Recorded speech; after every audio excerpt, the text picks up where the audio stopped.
charge today? Well, I'm introducing John. Very good.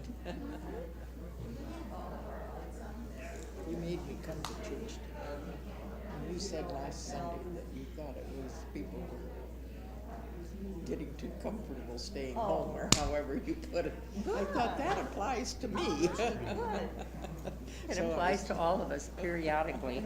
We are streaming. So I said, I better get up and go We are today. live.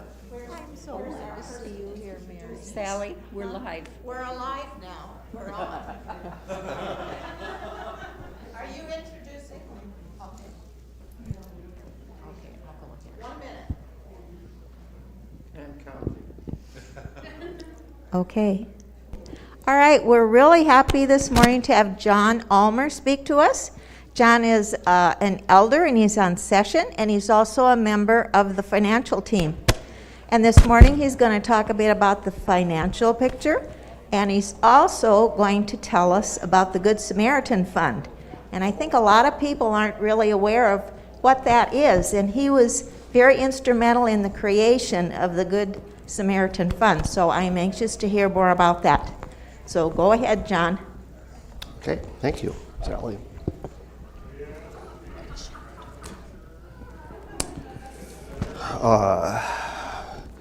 Good morning. It's good to be with you this morning. I want to give a shout out to Candace Ulmer, watching at home. Hi, I love you. And I want to give a shout out to my sister Kathy as well. She likes to tune into our stuff, so hi, sis. Okay, for those of you, I think everybody probably knows me. I'm John Ulmer. I'm a member of Session. I've been on the finance team for about a long time. I was asked today to speak about the Good Samaritan Fund. Am I coming through? Okay, okay, good. And I think it's a really good time for us to be doing this. The Good Samaritan Fund came into existence back in 2008, and it's one of those things that those of us who are involved with it, of course, know all about it, and it just never occurs to us sometimes that maybe the congregation isn't as aware of it as those of us who work with it.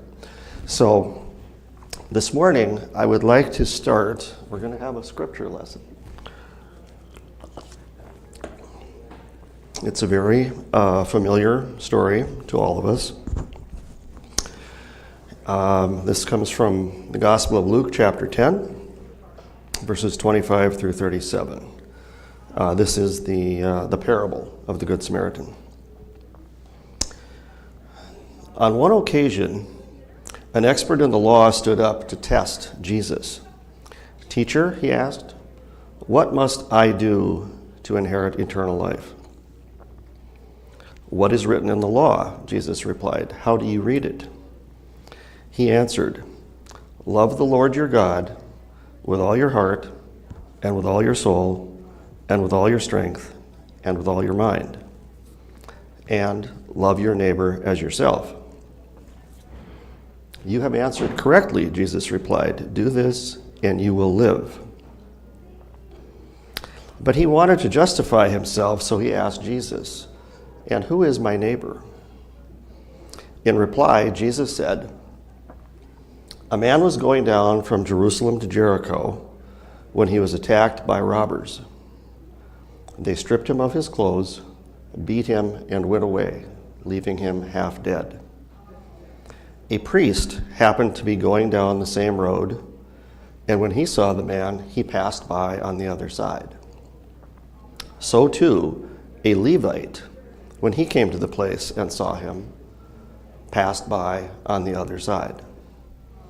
But a Samaritan, as he traveled, came where the man was, and when he saw him, he took pity on him. He went to him and bandaged his wounds, pouring on oil and wine. Then he put the man on his own donkey, brought him to an inn, and took care of him. The next day he took out 2 denarii and gave them to the innkeeper. Look after him, he said, and when I return, I will reimburse you for any extra expense you may have. Which of these three do you think was a neighbor to the man who fell into the hands of robbers? The expert in the law replied, the one who had mercy on him. Jesus told him, go and do likewise. That is the story of the Good Samaritan. It's the story that we probably all learned in Sunday school. And that parable really is the inspiration for how we came about naming the Good Samaritan Fund. If we think about that story, the teacher, excuse me, not the teacher, the expert in the law, and I think that properly understood, the expert in the law in this story, it's an expert in Jewish law. Now, I've not been to seminary, so I may not get this precisely correct, but and he responded with the Shema, love the Lord your God with all your heart, all your soul, all your strength, and all that kind of stuff. Well, when we think about this, love the Lord your God with all your heart and all your mind and all your strength, it's talking about our vertical relationship with God and how we are supposed to act to be right with God. And loving your neighbor as yourself is the horizontal relationship that we're supposed to have with each other, how we're supposed to live our lives. You have to have this relationship correct. You got to be square with God in order to properly do what we're supposed to do with the relationships with each other. And the operative word here is love. We're supposed to love God. We're supposed to love each other. And that was the lesson Jesus was trying to emphasize. When you think about it, Jesus came really to disrupt the ordered Jewish life of law and procedure and rule, and he was trying to point out to this teacher of the law, someone who had been trained in the Jewish law about how to follow the rules and how to be clean and how to do this and that, and was trying to emphasize that while that's been important, I'm bringing a new way. The kingdom of God that I'm talking about is a different way of living than how you've been living. And it's particularly fitting that Jesus chose a Samaritan to be the good guy.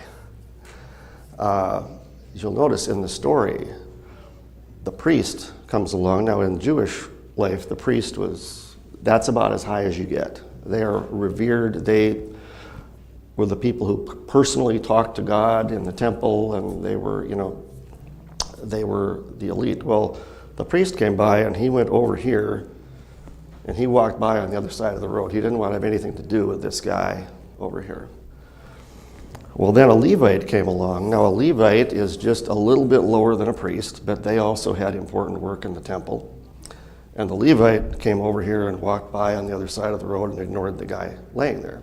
They were trying to remain clean and pure and all that. And then a Samaritan came along. And instead of walking by on the other side, he went over and helped this guy. Now, in those days,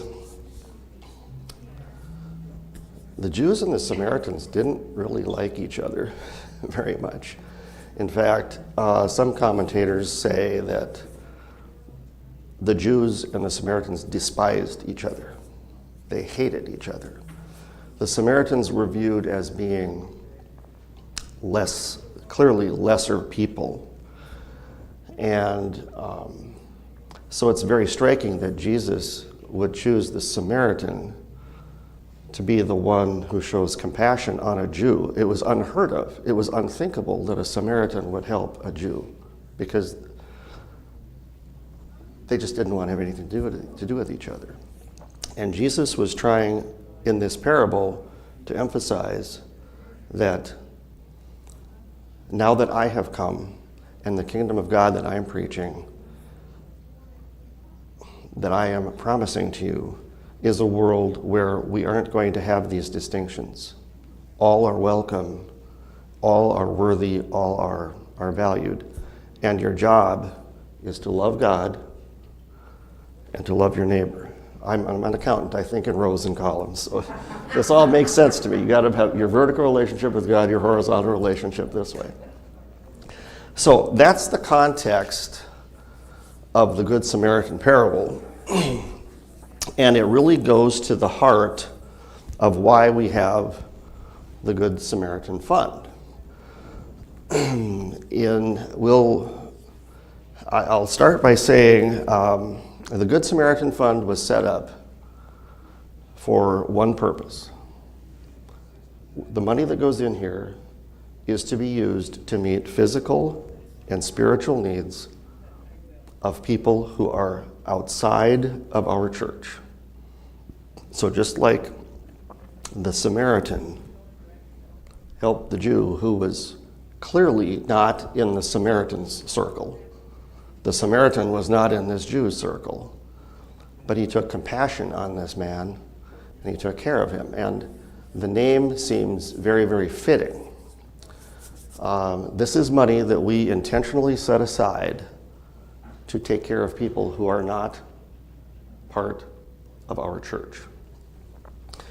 Now, a little bit of historical background on how it is that we got to, or we came to the decision to create the Good Samaritan Fund.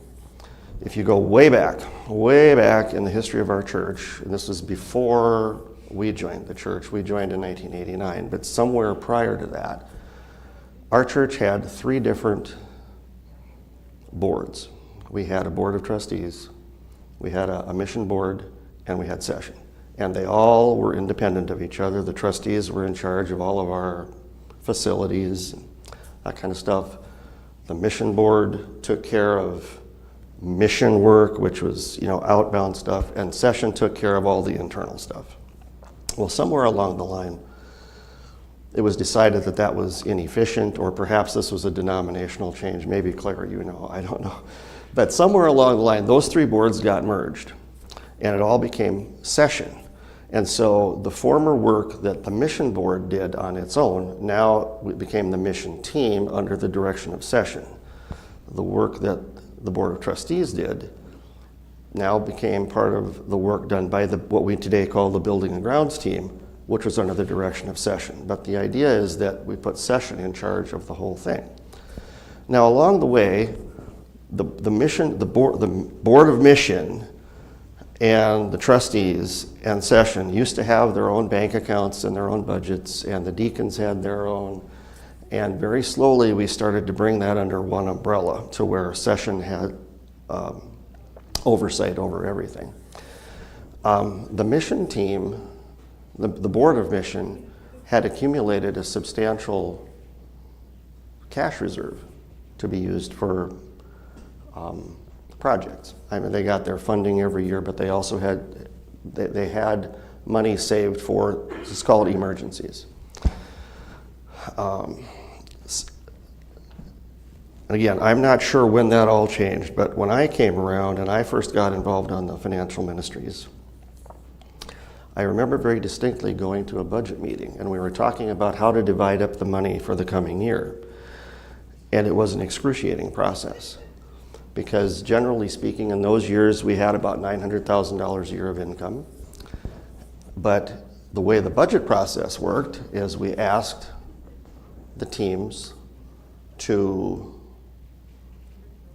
submit budget requests, dreaming big, ask for everything you could ever possibly want. So we would get budget requests totaling $2.5 million. And we only had $900,000 to spend. And we had this excruciating process where we went through having to cut $1.6 million from the budget. Well, it really wasn't cutting $1.6 million from the budget. We never spent more than $900,000 anyway, but it was the way things were done. And I remember sitting in a meeting in room 204, and there were probably 27 people in the room, and it went 6 hours. And everybody was worn out, and we were trying to figure out what to do. And some of us were looking at the bank accounts, and we see that the mission team still had about $200,000 that carried over from when it was the board of mission, and this money had never been used. and we're asking children's ministry to take a $2,000 cut in their budget. No, Kathy, you can't have new curriculum, and no, you can't order new organ music because we have to cut $1.6 million, but we've got $200,000 sitting over here. And it's nobody's fault. It was the mission team, was carryovers from the Board of Mission, and that was truly how it was managed in the past, and no one had ever addressed it. So that prompted us to say, okay, you need to start spending that money. And it gave us a breathing room of a year to figure out how to do budgeting the proper way. Well, along the lines, there was a lot of conversation about how do we make sure that we don't lose sight of who we are as a church, because mission is part of our DNA. It's in our genetics. It's who we are. It's very important. And for that 1 year where we didn't give a budget allocation because there was $200,000 in the bank, it all worked, but there was concern that how do we make sure that when push comes to shove and that $200,000 is gone, how do we make sure that mission doesn't get shut out? It's a legitimate concern because this, again, is who we are. Because when you think about it, human nature being what it is, if you're faced with a situation where you have to cut a budget, whether it's a real cut or an imagined cut, if you're shifting dollars around, it's a lot easier to say, well, let's reduce this one by $10,000 over here because that's people that we never see, people we don't know. It's much easier than having to tell Kathy Dalma that we have to cut your budget by $1,000, or telling Dan Graber we got to cut your budget by $1,500 because we don't know who those people are anyway. But as the parable of the Good Samaritan tells us, that's not proper thinking. We have to be right with God, and we have to be right with our neighbors, and our neighbor is anybody who needs help. And we have a long, storied tradition of helping people outside of the church. So we wrestled with the idea of how do we address this? And so what we came up with was the idea of the Good Samaritan Fund. Rather than telling the mission team and other teams who are tasked with helping folks outside of the church, rather than saying to them, you have to come to the table and you have to give us your budget. You have to tell us how much you need, and then session having to go, okay, well, maybe we should give them, 75%. Rather than having all those same conversations that you have when you're trying to decide, is this the year to get new music or new curriculum or to clean the carpets and all that kind of stuff. We said, no, let's approach this a different way. So we went back to the Old Testament practice of tithing. In the Old Testament days, the Jewish people would bring a tithe into the temple. And this is how the costs of the temple were paid for. This is how the priests were able to eat. This is how they made their living, if you will, and where they had places to live. And this was the gift of the Jewish people to their God. They gave 10%. So we said, what if we take that same approach, and the Jewish people are doing their 10% to honor God. We said, what if we take that same approach and we set aside 10% of our money for this work that we have to do, the work that's outside of this building? And the idea was well received. The mission team thought it was a wonderful idea. So back in 2008, we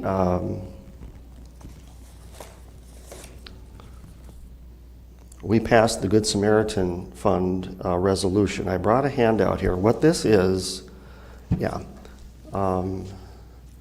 these are the discussion notes from the stated session meeting on October 14th of 2008. There's a lot of bullets on here, but it covers the thinking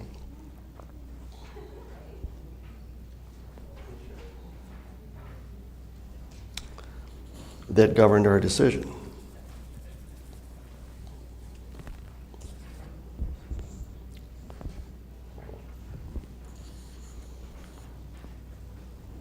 We'll just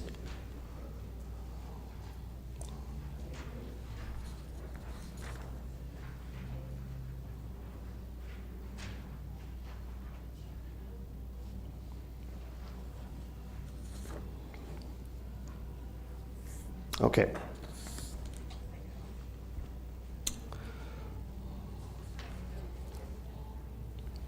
So, starting at the top, why did we do this? These are literally the questions that we talked about at the session meeting on that night. Number one, we want to recognize our long history of providing for the needs of others outside the FPC family. Again, the Board of Mission had a long history going back probably 100 years doing this type of work, and we wanted to make sure that we continued that effort. Second bullet, we wanted to state our unequivocal commitment to continue this historical practice. This is non-negotiable. There's an actual formal resolution that was adopted, and it's buried in the session minutes somewhere, but it even says in there that our commitment to the Good Samaritan Fund may never be less than 10%. It can be more, but it can never be less than 10. And if there's ever going to be any change, it requires a special meeting and a 2/3 majority and all that kind of stuff. Third bullet point, we wanted to resolve the persistent ambiguities over budget percentages and amounts to allocate to this work. And again, I talked about that briefly. We didn't want to have these teams coming to session with hat in hand saying, can you please give us $5,000 more? We said no. This is a statement of what we believe and who we are. As to that fifth bullet point, we're making a belief statement to the congregation about how we're going to live as a church. The significance of the name, the Good Samaritan, is the guy who didn't walk over here to the other side of the road. The Good Samaritan went over here, and even though this man was clearly not part of his group, his circle, he nevertheless had compassion and did what was necessary to take care of this injured man. The Good Samaritan also gave money to the innkeeper to care for the person directly. So this recognizes that there will be times that some of the money that we spend may go to groups or to agencies that are doing some of this work that perhaps we simply don't have the manpower to do the work hands-on, but there are agencies that are doing the Lord's work. Now, where does the money come from? 10% of all unrestricted income received by the church is allocated to the fund. Now, I know we've talked about this at the annual meeting numerous times, but we'll go over it again. When we talk about unrestricted income, it means just what it says. It's income that has no strings attached. I've drawn a few boxes up on the board up here. I put the Good Samaritan Fund right here in the middle where you can't miss it.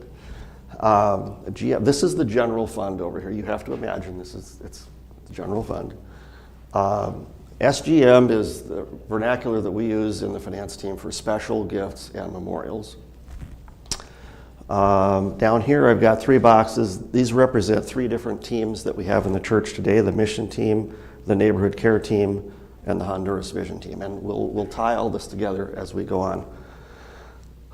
The funding to the Good Samaritan Fund is we take 10% of all unrestricted income. The general fund, the overwhelming majority of the income in the general fund is unrestricted. It's the offering plate, tithes, pledges, offerings. There's a few things that go into the general fund. For instance, if you give us a per capita contribution, that's earmarked specifically to pay the per capita assessment that goes to the presbytery. That, we do not take 10% of that. That's dedicated for that. If someone gives us a building usage fee, like if you pay $400 to have a wedding, it pays for the extra janitorial and supplies and that kind of stuff. But other than that, 10%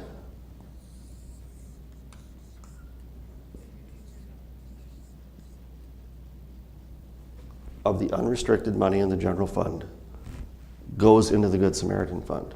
Likewise, special gifts and memorials. Anytime that we get a special gift to the church that is unrestricted,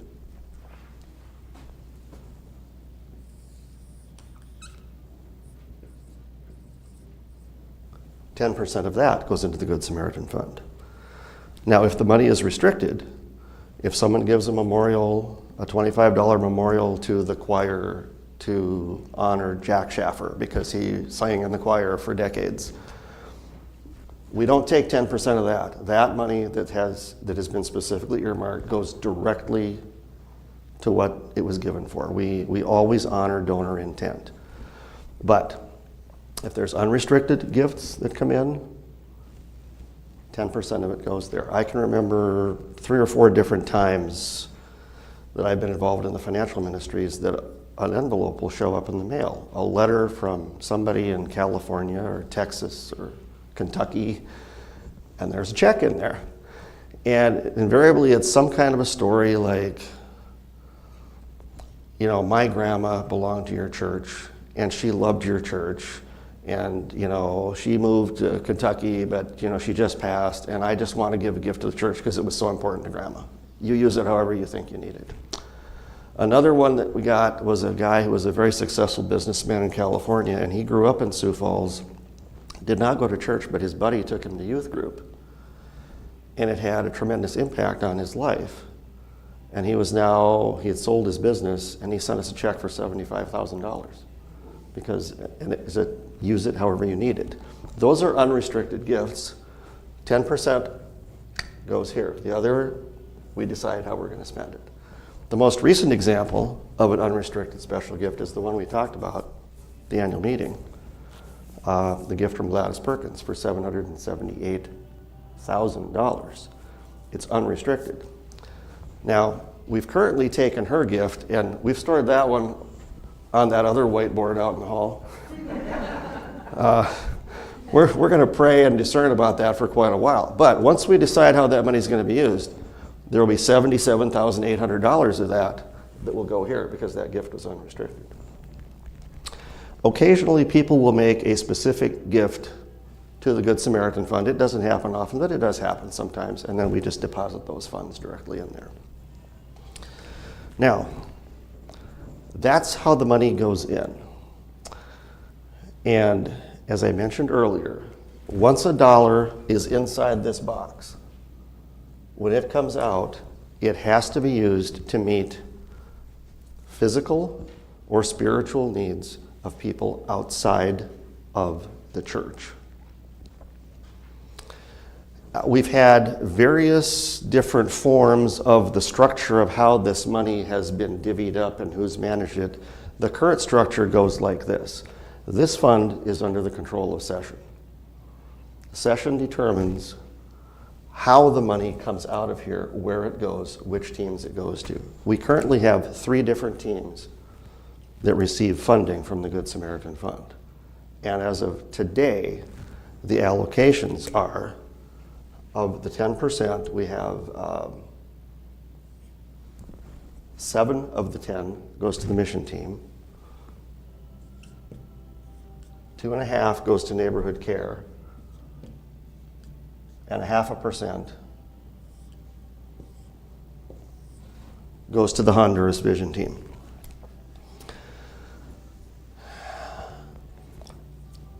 What these teams are tasked with is they have to make sure that when they get Good Samaritan dollars given to them, they have to be spent in accordance with the rules that were established here. When the dollars come in, it's like getting baptized. Those dollars all get stamped with the Good Sam stamp, and so no matter where they go, whether it's the mission team spending the money, the neighborhood care team spending the money, or the Honduras Vision Team spending the money, they have to meet the basic requirement that it goes to meet physical and spiritual needs of people outside of the congregation. Now, once dollars go in here, they never go back out the other way. They only go this way. And this is money that is set aside for use outside of the church. When we have a budget in the general fund, For instance, if we say, Kathy Dalma, your budget for children's ministry next year is, I'm just picking a number out of the air, $10,000. And if she only spends $6,000 of that, she doesn't get to carry that $4,000 over. You start with a new budget the next year. But down here, it's different. These Good Samaritan dollars, when they come to these teams, if they don't spend them all, they carry them over and they're available because it gives them the flexibility to identify opportunities and to identify the timing on when the money needs to be spent. Sometimes the needs don't occur in a nice, neat, straight line where it's exactly the same amount every year. So they sort of go like this, and we entrust these teams with managing the cash coming in and managing the needs and budgeting prudently so that when they make commitments, they will have the cash to meet those commitments. But it's a little, they get to carry over whatever hasn't been used. But they still have to use it to meet physical and spiritual needs of people outside of the church.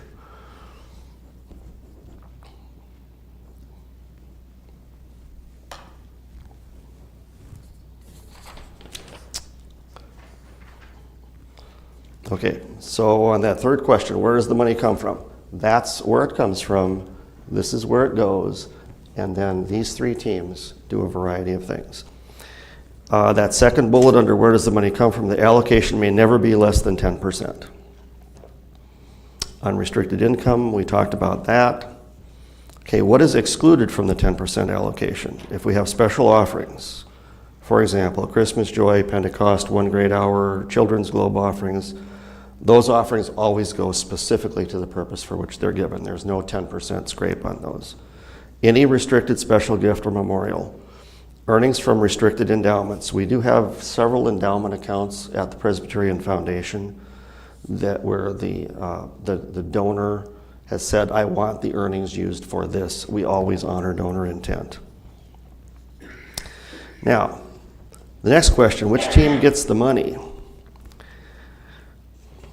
That first bullet point is very important. The intent is to allocate 10% of our income to a specific purpose, not to a specific team. This lineup of teams has morphed several times in the 13 and a half years since we adopted the Good Samaritan Fund. The point of emphasis is here. This money is to be used for a purpose. We're not necessarily trying to guarantee that any one of these three teams will have perpetual life. How these teams look, the lineup of teams, will change over the years, depending upon circumstances, depending upon how churches change their approach to delivery, ministry, and mission. So this is allowed to change, but because of this structure, this is permanent. This is money dedicated for a purpose, not for a team. Some would say that's a distinction without a difference. I disagree. This is a statement about who we are, what we believe, how we choose to live as a church. We're going to set aside money to make sure we're taking care of others. How we take care of others may change, but this never changes. This box never changes.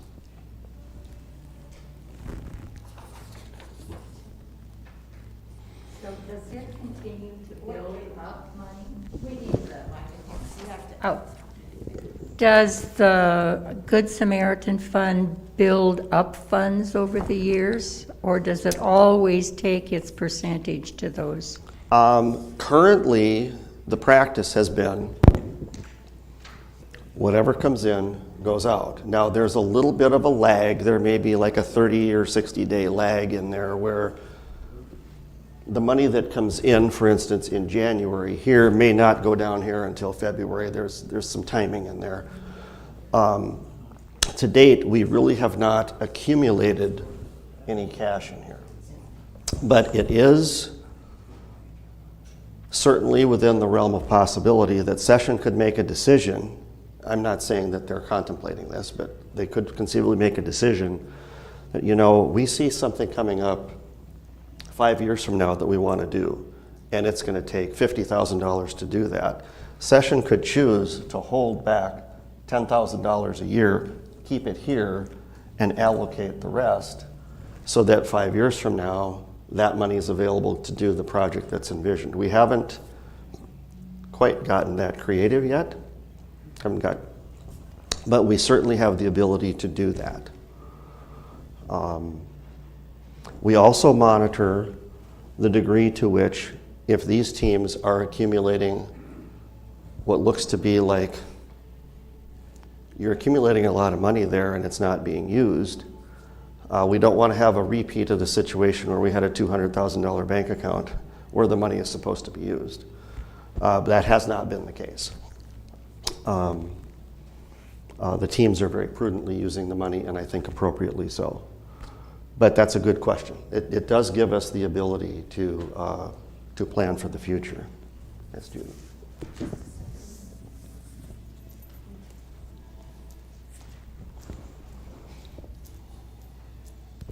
I was just going to make a comment, maybe an example. Membership now works pretty close with neighborhood care team. Mm-hmm.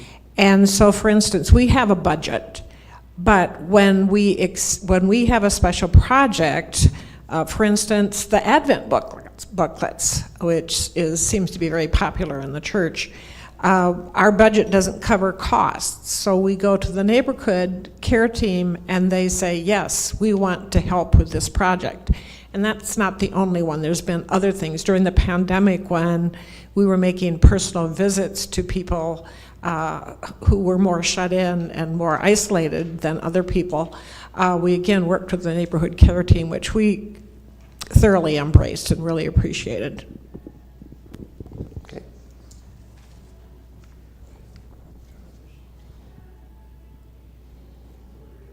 I didn't hear an actual question there.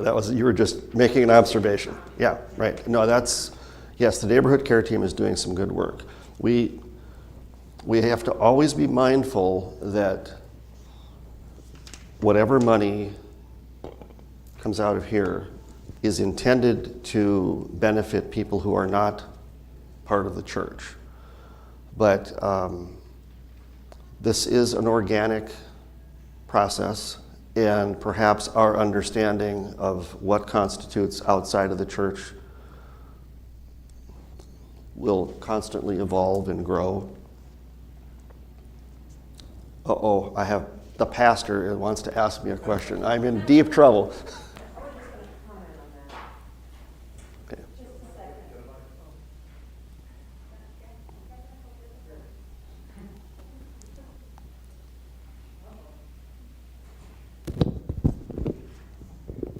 I was just going to add to that. When we do the Advent devotional, a big part of that comes from the congregational care team funds. And then a smaller percentage comes from neighborhood care, because we have found that a lot of people are sharing this with their neighbors or Sure. or extended family members, or they're mailing them away.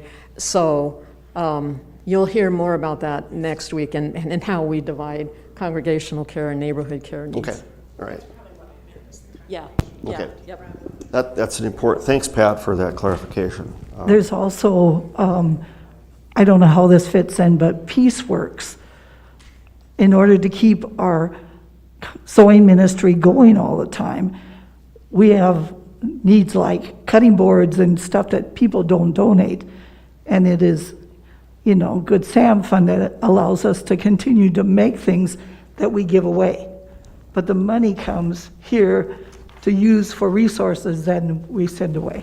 Is that appropriate? I think it's certainly true that a lot of what the Peaceworks team is doing is benefiting large numbers of people outside of our church. Yes, and this is actually a great segue, because when we talked about the Good Samaritan Fund back in 2008, and again, I go back to that bullet point under this question, which team gets the money? That first bullet, the intent is to allocate 100% or 10% of our income to a specific purpose, not a specific team. There was forward thinking that was done back in 2008, and we envisioned a process where any ministry team could come to session and say, could we get some Good Sam money, because we have an idea about how to go reach kids at Edison Middle School, or we have an idea for something we want to do at the prisons, or we want to, you're limited by your imagination. And that was part of the promise of the Good Samaritan Fund, and I will tell you candidly, we have not been very good at building the mechanism where other groups in the church who have identified legitimate areas outside of the church that could use help. We have not developed a mechanism for them to come to session and say, we have an idea about how to use some of this. And I think as we go forward, we need to resurrect that thinking that we had back in 2008. I can tell you that there is a very definite sense on the session, and there has been for some time, that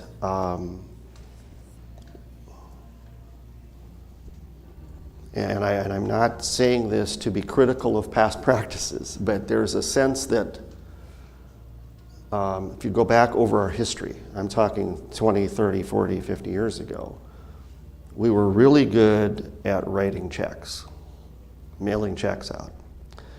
And there's a real sense that we want to move to an area where we are de-emphasizing that.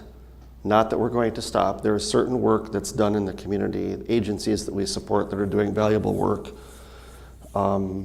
that again, they have the infrastructure to do it and we're going to support them. But we were trying to shift our emphasis to more hands-on involvement by the congregation as a whole. And it may be as individuals, or it may be as groups like the Peaceworks group, or Eric's youth group may have an idea. And we want more of the church to get involved in direct hands-on. We want people to become Samaritans. Because we believe that that's, well, as elders, we are tasked with providing for the spiritual welfare of those whom we lead, and being able to live out the story of the Good Samaritan is beneficial for anyone who happens to be the Samaritan in that particular circumstance. So I will tell you that we'd be very open-minded for ideas about how to open up access to Good Samaritan money. There's nothing magic about these three teams. Now, these three teams do great work, don't get me wrong, and we're going to continue to support them. But there should be opportunities for other ministry teams and individuals to utilize some of this money if they truly are serving people outside of the church. Yes. Let's get the microphone here for you.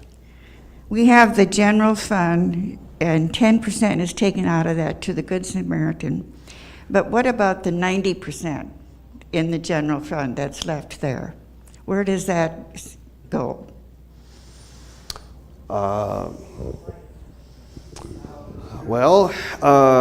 Pretty much all of the normal operating expenses of the church. The single largest component of that would be our personnel budget. It's where we pay for pastors and youth director, children's ministry director, music directors, things like that. It pays for the costs of the facility. If you think back to the story about the board of trustees, well, now we have a building and grounds team, and all of those expenses come out of the sessions general fund budget. Just the miscellaneous expenses, the light bill, the water and sewer bill, communion supplies, things like that. But by far, the two largest components are the personnel budget and the building and grounds budget. That comprises, I didn't bring a financial statement with me this morning, but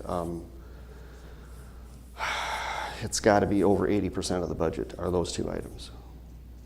80% of the 90% that stays goes for those two things. That's a good question. Claire.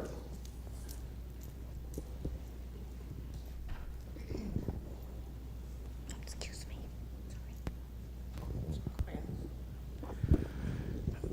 The percentages to the 3 teams there, are those carved in stone or? No. I'm sorry, I don't, finish your question. I'm sorry. Well, or could, for example, could the neighborhood care team get 3% and cut the mission to 6.5%, for example? Okay, yes, that's a good question. This split as to who gets how much out of it, that's totally up to session. And that's a decision that can change anytime session decides to change it. Now, there would be consultation with the teams that, okay, because some of these teams do make advanced plans and commitments. And so we wouldn't just say, by the way, starting tomorrow, you're going to get half as much. But it's a session decision. And this split has changed 2 or 3 times in the last 5 years. So. Yeah, this is very helpful to see how this really works for those of us who haven't been around a long time. My question is, do you have a like facility to help people in the church? I'm hearing loud and clear that this is for outside the church. Do we have a such fund for our people who have come on a hard time, need help with their electrical bill this month? Or is there anything like this in motion for our people, not outside?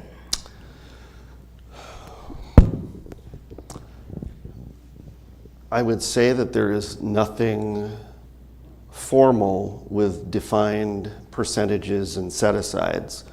That's a very challenging question. We were so focused. Well, at the time we were trying to address how we did mission work the way it was defined historically.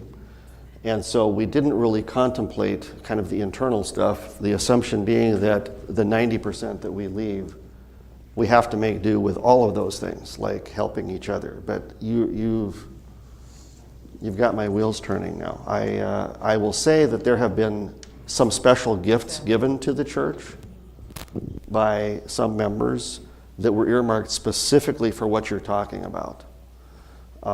But as far as an actual budgetary commitment, I don't know that we've done that yet.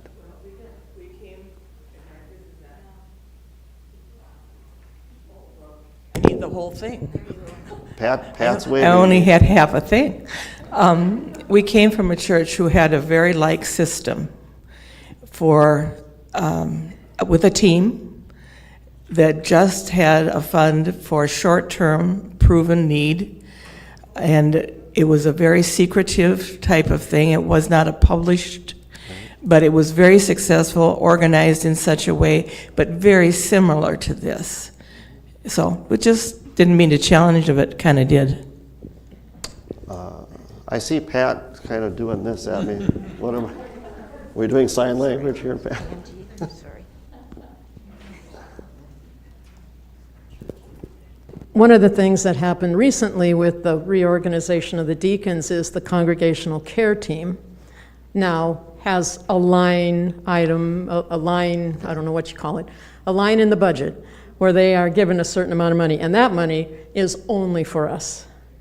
And they spend it on a myriad of ways. Actually, you'll hear about that not next week, but the following week. 2 weeks. But yeah, there is a line, and I don't remember how much it is. You are correct. I have to.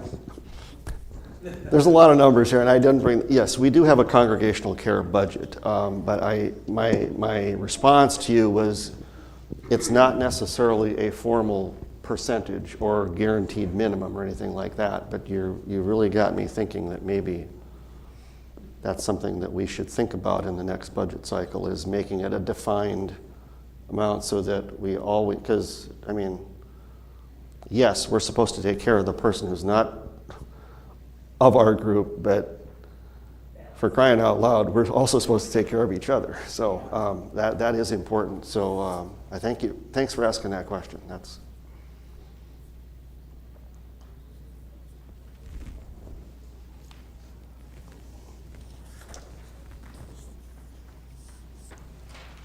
These are great questions, by the way.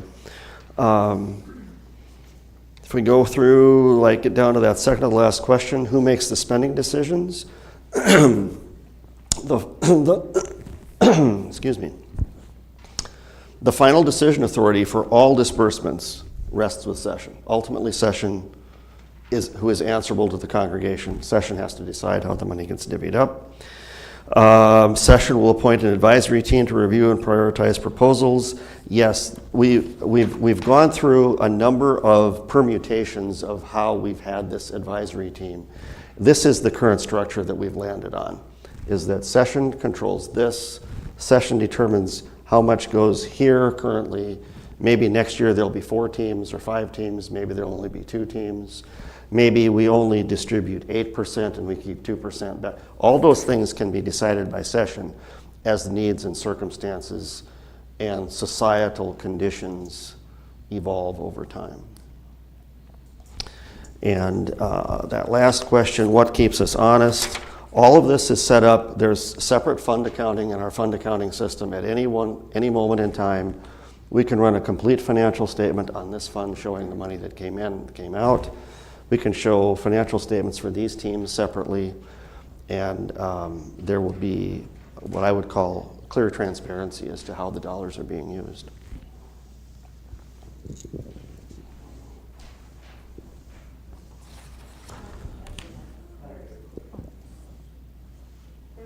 Are you, oh,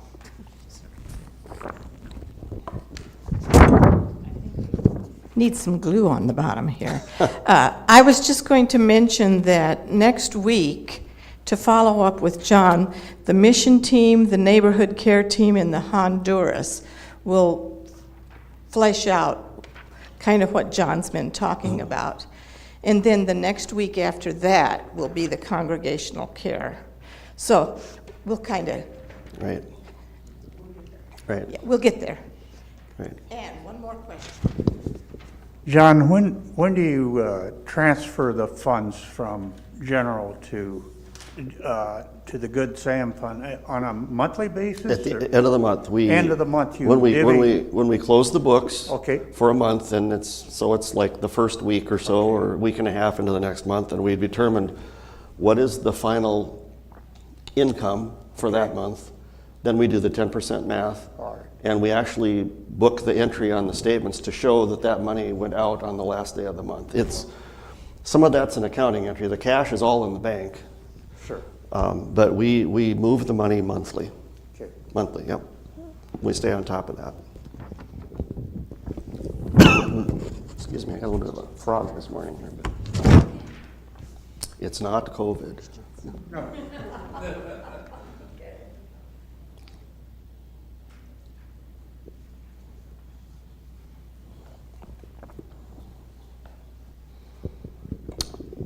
Anybody else have any questions?